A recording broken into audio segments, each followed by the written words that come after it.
നമുക്ക് വീണ്ടും പത്തനംതിട്ടയിലേക്ക് പോയാൽ അവിടെ അടൂരിലെ LDF സ്ഥാനാർത്ഥി പ്രിജി കണ്ണന്റെ പേരിനെ ചൊല്ലി സോഷ്യൽ മീഡിയയിൽ രാഷ്ട്രീയ പോരാണ്.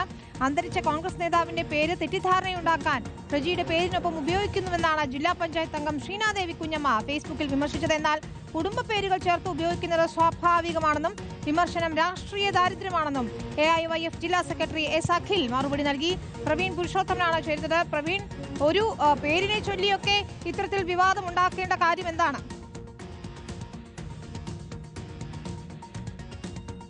വിനീത, ഇപ്പോൾ പത്തനംതിട്ട അടൂർ നിയമസഭാ മണ്ഡലത്തിൽ LDF സ്ഥാനാർത്ഥി പ്രിജി കണ്ണൻ ആ പേര് സംബന്ധിച്ചാണ് ഇപ്പോൾ തർക്കങ്ങൾ ഉണ്ടായിരിക്കുന്നത്. ഇന്നലെയാണ് CPI സംസ്ഥാന നേതൃത്വം അടൂരിൽ LDF സ്ഥാനാർത്ഥിയായി പ്രിജി കണ്ണന്റെ പേര് പറഞ്ഞത്. പക്ഷേ ഔദ്യോഗിക പ്രഖ്യാപനം ഇതുവരെ വന്നിട്ടില്ല. ഇന്നലെ രാത്രി തന്നെ LDF പ്രവർത്തകർ ചുമരെഴുത്ത് ആരംഭിച്ചിട്ടുണ്ട്. ആ ചുമരെഴുത്തിൽ പ്രിജി കണ്ണൻ എന്ന് തന്നെയാണ് രേഖപ്പെടുത്തിയിരിക്കുന്നത്. പക്ഷേ വിമർശനം ഉയർന്നിരിക്കുന്നത്, അത് കോൺഗ്രസിന്റെ ഭാഗത്തു നിന്ന് തന്നെ വിമർശനം വന്നിരിക്കുന്നു. പ്രധാനമായും വിമർശിക്കുന്നത് പ്രിജി കണ്ണൻ എന്നതല്ല യഥാർത്ഥ പേര്, പ്രിജി ശശിധരൻ എന്നാണ്.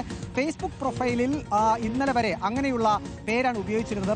പ്രിജി ശശിധരൻ എന്നുള്ള പേരാണ് ഉപയോഗിച്ചിരുന്നത്. ഇപ്പോൾ ഔദ്യോഗിക സ്ഥാനാർത്ഥി പ്രഖ്യാപനം വരുന്നതിന് മുമ്പ് തന്നെ ഇന്നലെ പാർട്ടി നേതൃത്വം സ്ഥാനാർത്ഥിയാണ് തീരുമാനിക്കുന്നത്. അതിനുശേഷം ഫേസ്ബുക്ക് പ്രൊഫൈലിൽ പേര് മാറ്റിയെന്ന് പറയുന്നു. കഴിഞ്ഞ തവണ നിയമസഭാ തെരഞ്ഞെടുപ്പിൽ UDF സ്ഥാനാർത്ഥിയെ മത്സരിച്ച് നേരിയ വോട്ടുകൾക്ക് തോൽക്കുകയും പിന്നീട് അന്തരിക്കുകയും ചെയ്ത MG കണ്ണന്റെ പേരുമായി സാമ്യം തോന്നുന്നതിനാണ്, അല്ലെങ്കിൽ ആ കണ്ണൻ എന്ന പേര് കൂട്ടിച്ചേർത്തെന്നാണ് പറയുന്നത്. പക്ഷേ AIYFന്റെ ജില്ലാ നേതൃത്വം വ്യക്തമാക്കുന്നത് കണ്ണൻ എന്നുള്ളത് പ്രിജിയുടെ ഭർത്താവിന്റെ പേരാണ്, ശശിധരൻ എന്നുള്ളത് അച്ഛന്റെ പേരാണ്. അപ്പോൾ കുടുംബാംഗങ്ങളുടെയും ഭർത്താവിന്റെയും അവരുടെ ഇഷ്ടം മാത്രമാണ്. ഏതായാലും ഈ ശ്രീനാദേവി കുഞ്ഞമ്മ പറയുന്ന കാര്യങ്ങൾ ശരിയല്ല എന്നതാണ് ഇപ്പോൾ AIYFന്റെ മറുപടിയും വരുന്നത്. പ്രവീൺ പുരുഷോത്തമൻ വിശദാംശങ്ങൾ നൽകുകയായിരുന്നു.